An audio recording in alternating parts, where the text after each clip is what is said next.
Bu. Baik, apa kabar hari ini? Baik, Bu. Baik, sebelum kita mulai sesi konsul kali ini, baiknya kita berdoa terlebih dahulu. Untuk yang memimpin doa, Saya, Bu. baik untuk Adik Fajar, persilakan untuk memimpin doa. Baik, berdoa dimulai. Ya Tuhan yang Maha Bijaksana, pada hari ini kami memulai perkuliahan dengan penuh harapan dan semangat. Kami memohon bimbingan-Mu agar diberikan kecerdasan dalam memahami ilmu, ketekunan dalam belajar, serta hati yang lapang dalam menerima pengetahuan. Berdoa selesai. Selanjutnya saya buka dengan salam. Om Swastiastu. Assalamualaikum warahmatullahi wabarakatuh. Shalom, dan budaya, salam sejahtera kita semua, dan salam harmoni.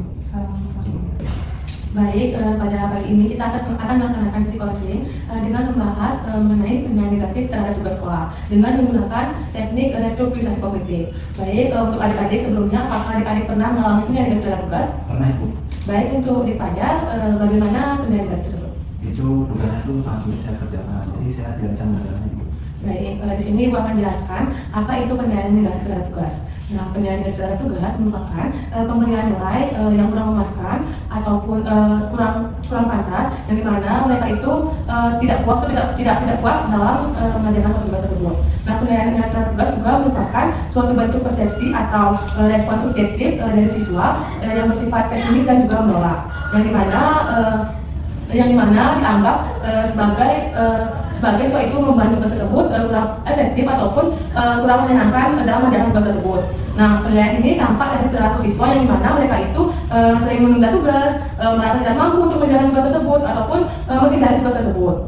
Baik, dari definisi tersebut terdapat 4 indikator yang ada, yang pertama indikator mengulur waktu, yang dimana mengulur waktu yaitu menunda atau memperlambat waktu. Ini bisa berarti memperlama ataupun menunda sesuatu yang seharusnya dikerjakan dan segera diselesaikan. Seperti contohnya, misalnya contoh negatifnya yaitu seorang siswa yaitu mendapatkan tugas dari gurunya, lalu yaitu mengulur waktu dengan cara dia itu menonton TV ataupun menonton TikTok, dan juga dia itu tidak terus-terusan mengulur waktu sampai yaitu tidak mengerjakan tugasnya. Nah, ada pun contoh positifnya itu di mana siswa tersebut mengerjakan tugas terlebih dahulu, lalu setelah menyelesaikan tugasnya, baru dia akan menonton televisi ataupun bermain ataupun menonton TikTok. Baik, untuk yang kedua yaitu perasaan tidak mampu atau rendah diri, yang dimana perasaan ini sering terjadi karena siswa itu merasa kurang percaya diri terhadap dirinya sendiri. Nah, misalnya seperti contohnya dia itu sering membandingkan dirinya dengan orang lain. Seperti contoh misalnya seorang siswa dia itu sering membandingkan dengan temannya yang pintar dan juga dia itu merasa bodoh untuk dirinya sendiri. Contoh positifnya itu dia mungkin bakalan berusaha untuk bisa ataupun untuk belajar agar dia itu bisa mengimbangi temannya yang pintar itu dan tidak membeda-bedakan dirinya sendiri atau tidak menganggap dirinya itu bodoh atau tidak pintar. Baik, yang ketiga yaitu menghindari tugas, yang dimana menghindari tugas adalah tindakan menjauhkan diri ataupun mengelak dari suatu kewajiban ataupun tanggung jawab, yang dimana pelaku ini ditunjukkan dengan tidak menyelesaikan tugas yang seharusnya diselesaikan. Seperti contohnya misalnya siswa itu tidak pernah mengerjakan tugas, lalu siswa itu memilih untuk mengopi pasti atau menjawab ataupun meminjam tugas dari temannya, dia itu langsung mengopi pasti tanpa dia itu juga mempelajari apa isi tugas tersebut. Dan contoh positifnya yaitu yang dimana siswa itu akan ikut sama-sama mengerjakan dengan temannya, dan juga dia itu akan berusaha untuk mempelajari apa saja sih tugas tersebut agar dia itu paham mengenai apa tugas tersebut dan bisa mengerjakan tugas tersebut.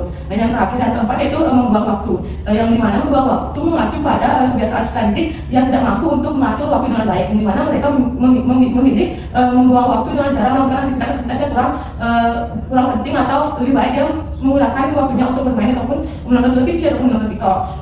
Seperti contohnya misalnya dia itu berkata seperti ini, nanti aja lah aku buat tugasnya, mending sekarang aku main dulu deh sama teman-teman, atau enggak aku main HP aja dah. Nah, terus itu dia terus membuang waktunya hingga dia lupa besoknya itu tugasnya harus dikumpul gitu. Akhirnya dia tidak mengerjakan tugas. Nah, yang kedua yaitu contoh positifnya yang dimana dia itu bakalan membuat tugasnya itu tanpa membuang tugasnya, pasti mengatakan seperti ini, mending aku buat tugasnya dulu deh, nanti mainnya belakangan aja.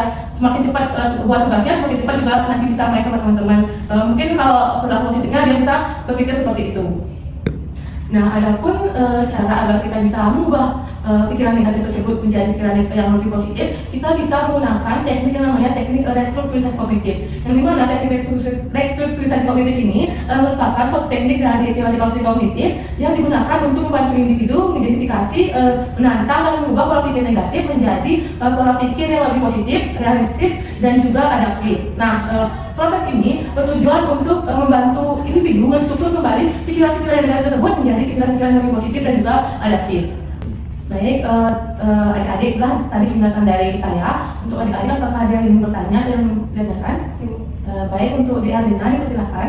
Baik Ibu, sebelumnya perkenalkan nama saya Mikaela Herlinda Dewi Oktaviani. Izin bertanya, teman saya kadang suka menunda waktu pada saat kerja kelompok, dan saya kadang bingung cara ngasih tahu dia itu gimana. Nah, gimana cara biar teman saya itu bisa mengerjakan tugas dulu baru bermain TikTok? Baik, pertanyaan sangat luar biasa ya, Ibu izin menjawab. Seperti yang sudah dijelaskan tadi, kita itu bisa menggunakan yang namanya teknik restrukturisasi kognitif, yang dimana teknik ini berfungsi untuk menstruktur kembali pikiran yang negatif menjadi pikiran yang lebih positif. Misalnya tadi kamu bilang kan teman-teman menunda waktu untuk mengerjakan tugas, lebih suka untuk bermain TikTok itu pada saat mengerjakan kerja kelompok. Nah, kamu bisa memberitahu teman kamu dengan cara menstruktur kembali pikiran-pikirannya yang negatif itu menjadi lebih positif. Misalnya kamu ngomong seperti ini, ayo kita buat dulu tugasnya, nanti kita TikTokan harus selesai tugasnya gitu. Semakin kita cepat mengerjakan tugas kelompok ini, mungkin kita akan semakin cepat juga kita bermain TikTok atau membuat ataupun nonton TikTok tersebut gitu. Daripada kita nonton TikTok dulu tapi tugasnya belum dikerjakan kan makin lama juga nanti kita selesai tugasnya gitu. Mending kan kita sekarang buat tugas dulu gitu. Kamu bisa memberitahu teman kamu dengan cara seperti itu. Itu bisa mengubah pola pikir dia menjadi kayak, oh iya ya, mendingan aku buat tugas dulu deh daripada nonton TikTok gitu.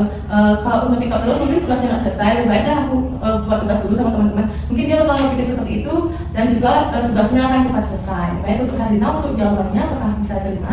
Baik Ibu, jawabannya bisa diterima. Terima kasih. Baik, terima kasih. Baik anak-anak, ini Ibu sudah menyiapkan kuesioner yang dimana kalian harus mengisi kuesioner ini. Ibu kasih waktu sampai nanti jam pernikahan berakhir dan Ibu akan mengambil kembali kuesioner tersebut.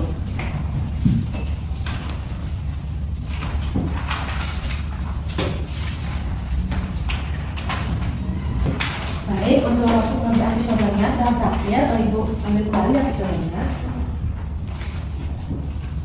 Baik, untuk adik-adik sekalian, terima kasih sudah mengisi kuesioner ini. Nanti Ibu akan periksa kuesioner ini bagi adik-adik yang nantinya Ibu lihat di sini memiliki penilaian negatif yang tinggi terhadap tugas sekolah. Ibu akan panggil atau Ibu akan cari adik-adik dan kita akan membentuk suatu kelompok agar lebih fokus dalam melaksanakan tugas ini. Baik, sekian jumlah kita hari ini. Untuk yang memimpin doa, baik, untuk daripada dipersilakan memimpin doa. Baik, berdoa dimulai. Tuhan yang Maha Murah, kami bersyukur atas ilmu yang telah kami pelajari hari ini. Semoga ilmu ini bermanfaat bagi diri kami dan orang lain. Berikanlah kami kemampuan untuk mengamalkan dan menjaga ilmu ini dengan bijak. Lindungilah kami dalam perjalanan pulang dan pertemukan kami kembali dalam keadaan sehat dan penuh semangat. Berdoa selesai. Baik, kita tutup dengan para santi. Om Santi Santi Santi Om. Wassalamualaikum warahmatullahi wabarakatuh. Shalom, namo buddhaya, salam sejahtera untuk kita semua dan salam harmoni. Salam